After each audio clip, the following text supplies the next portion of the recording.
Okay, so if I had to start from LinkedIn from zero, but I want to sign clients with it, then here's what I would do. Now, for reference, I have almost about 4,000 followers at the time of speaking. I've been on LinkedIn for about 2 years now. Now, I've come across quite a few things because in my time, it wasn't simply the case that, oh, because I've been on here for 2 years, that is 2 years of total success. Because what I found is that, at least for the first year, I completely was doing all the wrong things, and this took me a lot of time to understand. So, in this video, I just want to be sharing what I would do to start with. So, the first things first, you have two type of people that are on LinkedIn. You've got people that are being the influencers who seem to have loads and loads of likes and comments and such, and loads of engagement and such, but they're not making any money. And then you have people that are, like, I would say, like, problem solvers who don't really have as many likes and stuff, like, maybe just get a bit of engagement, but they are making money. And you wanna first decide who you wanna be. Now, chances are, if you're watching this video, you probably want to be in this area where you're making money. So the first thing, because bearing in mind, right, when I first got into this, I assumed that if you had lots of engagement, lots of likes and comments, that was going to make you money. And actually, when I saw those people, that I thought, these are the people that are making the money. These are the people I need to copy. And it's funny because these people that were getting the engagement stuff were saying, hey, if you want to build your brand, if you want to sign clients and make money, you need to, support other people and comment on other people's stuff. And this was completely wrong. And I found out that most of these people aren't really making that much money either, which is why you want to go over to more the problem solving side. So there's a few areas I like to focus on. So the first area that I like to focus on is more your profile slash sort of positioning, right?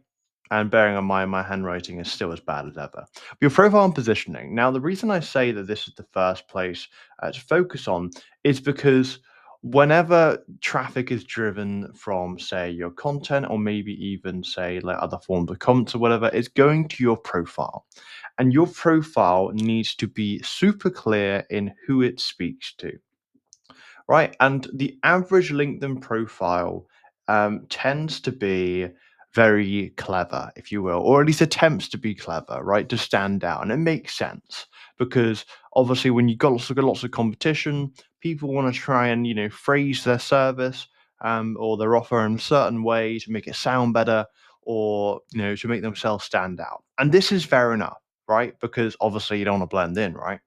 However, the issue is that most people will attempt to do this through, say, their banner, their headline, and just the rest of their profile, but will end up coming across as confusing. And this goes for not just the banner, but also for the headline. And if your ideal clients come to your profile and they look at this and there's either way too much on there, which a lot of the time this is the case, or they're just using lots of jargon, or just lots of different messagings and titles and qualifications and stuff people don't need to know, pretty much, in their profile. Then the idle client, like, if your idle client honestly has to use brain calories to process what you do, who you help, what you do and how you do it, if they have the process for those three things, you've already lost, right? Because it doesn't matter how good your content is or how good your outreach is or anything else. If your profile is not clear in terms of who it's speaking to, then it doesn't matter. It doesn't matter. So the first thing I'd always make sure is get this profile solidified. Now, if you're unsure about how to go and do that, then really what I want you to just do is, at the very least, just list out the problems your ideal clients have. List out the core problem your ideal clients have and pick just literally one of the core ones that you solve, and even just the desires they want from those problems, and simply focus on trying to, in the headline, focus on sharing who you help, what you do, and how you do it. That's it. Don't include anything else, because less is more. And the banner, you just want to focus on that core, like, desire slash transformation you can help your ideal clients get. That's it. Because when you have that sorted, that is fine. Because that means when people are coming from your content, comments, or even outreach you do, they come into the place and they can clearly identify that is exactly what you're going to help them with. The second thing that I'd look for people to focus on is then their content, right? Now, by this point, you're probably aware that content is pretty useful, but I'm not just talking about any type of content, right? So initially, what I would say is, hey, you want to do top, middle, and bottom of funnel. Now, you've probably heard that before, and I used to agree with that entirely. However, I like to do it a different way because initially I used to think that, oh, okay, you have this triangle, you got top of funnel, middle of funnel, and bottom of funnel, right? And the whole, concept I used to believe is that people come through the top, they then filter their way down, and they get to bottom of funnel, and which, probably down here, they then book at a call, right? I used to think that was the case. However, that clearly wasn't because I found that sometimes I would have people that would book in from a top of funnel post, some people that might just book in from a middle of funnel, and some people that might say like might book in from a bottom of funnel but has never heard of me before. But that doesn't make sense because if they've never heard or seen of me before, then how on earth, that means that they didn't see the top of funnel or they didn't see the middle of funnel. And same goes for the top and middle funnel, right? If someone booked in from a top or middle funnel post, that doesn't really make sense because I thought they were supposed to go bottom of funnel. So I realized that this didn't really work out. So instead, what I found was that there's another way to approach it because I found that okay, well that's probably not the best model to do. So what's a better model? What's a more realistic model? And I realized that okay, well in that case, right, not everyone is in the same stage, right? Like people are in those different stages of awareness in relation to, say, like their problems in relation to where they are. So I found okay, well obviously, you don't have everyone ready to buy, right? So that's the first thing, right? So obviously, right, we've got solution aware down here. Right. So solution aware is the people that are supposed more ready to buy, right? They're people that are aware of the problem they have, aware of the solution that they need to do. They just need to do it. They need to find a system that works or someone that can help them do it, right? So they're very much aware, right? And this is obviously like, you're pretty aware that this is, the type of person and is obviously going to be an ideal client. However, not everyone fits into that bucket because if that were the case, then, things would be quite easy, wouldn't it? So, okay, well, what about this other area? Well, you have problem aware, right? So, problem aware are the exact same solution aware. However, they are unaware of the solution that's going to work for them. Maybe they've tested things out before, but nothing quite like fit in. And so, the whole idea of this is that, oh, okay, well, if we can then just raise that awareness, right, make them realize what solution they can be trying. So, for example, giving them actionable steps or someone or even just sharing something that might be able to help them. If they can then go and apply that and that becomes useful to them, then that's obviously going to make them solution aware and that might help them realize that because if you've helped them realize that, they might be like, oh, okay, I'll go and reach out to this person because they obviously know what they're talking about. However, the last thing we then have is okay, well, we've also still got quite a lot of people that are problem unaware, right? So these are people that aren't aware of the problem they're facing, right? And this can often be down to, say, like just things that they're just clearly not aware of, right? So creating content for this might be you might look to address, say, misconceptions, or you might even look to bring up industry case studies and such and be able to bring this up to make people aware of say a problem, right? So, for example, I might talk about say Alex Hormozy in relation to content. And actually, bring up some of his case studies and how he's made so much money with like creating content. And I might use basically make a post about that and say, hey, look, Alex Hormozy has spent this much on content, he's made this much from content, so on and so forth. If you're not making content, you're missing out, right? I could make something along the lines of that. And the thing is that if people were unaware that, about, making content and how impactful it was, then that might make them problem aware. And that said, if I make them problem aware, obviously, yes, they might then say like look to book in a call and such in the middle.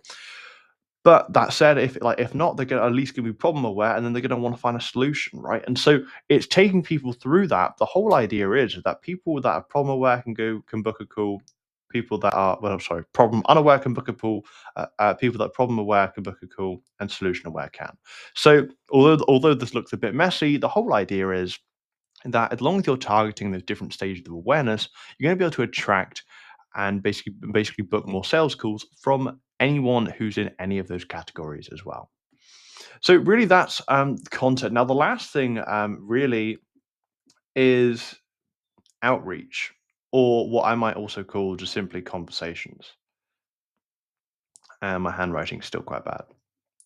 So the reason why you want to do this is that bearing in mind, right, you're taking people from, say, pieces of content, right, and they're going to be seeing your profile. Now, when they see your profile, then it's simply a matter of, well, yeah, sure, they might reach out to you, right? They might reach out to you, which would be great, right? Those are the lovely like inbound leads that we want. However, a lot of the time they're not going to do that, or maybe they kind of want to, but they're just not sure. So what you need to make sure you do is that when you do say post content and when people do view your profile, maybe they engage with you or so on and so forth, what you want to do is you want to reach out to them, right? You want to reach out to them and you want to start that conversation. And this is really important. This is something that I didn't do when I was starting out on LinkedIn. I wasn't doing outreach and I was trying to rely on content. And as great as content is, if you can pair it up with outreach, it's so much better and it works so much better. So if we can do this then, now what kind of framework would you like to follow, right? What framework should we follow when we're trying to send these conversation? Well, first of all, I look for the intent-based leads. And the intent-based leads are pretty much the people who have made the first move in, say, like just looking towards us, or making some sort of action towards us. So this might be people like profile viewers, this might be people that have, say, liked or commented on one of our posts or something. This might even be, say, people that have followed us, or this might even be people that have just recently connected with us, right? So these tend to be the intent-based leads. Now, the reason why we want to reach out to these people is because they've just recently seen us, right? Maybe they've consumed some of our content, so they're going to be a lot more receptive to having conversation, and they might even be interested in what we do and the services we have. I mean, like I know for me, like sometimes when people send me a connection request and I accept it, and I send the first message and I say, "Hey, curious to know, did you connect with me for my content or for help signing clients?" And I've actually had a good few people that would just say, "Yeah, for help signing clients," right? And it's like, hey, sure, if I had left it a bit, they might have eventually messaged me first. But that said, just because I caught them in that moment and I was very upfront with them, at least for the people that came inwards, they were then very receptive and they were like, "Oh yeah, that was it." And being able to capture those people, or at least, I suppose the people that are solution aware, like we talked about the content thing, it's going to be really quite useful.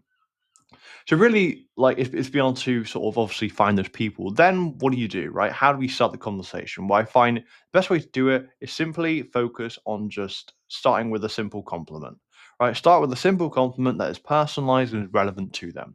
Because at the end of the day, we're not trying to follow any super rigid templates or just, like, I don't know, sales cycles or whatever it is. We just want to focus on trying to act a bit human.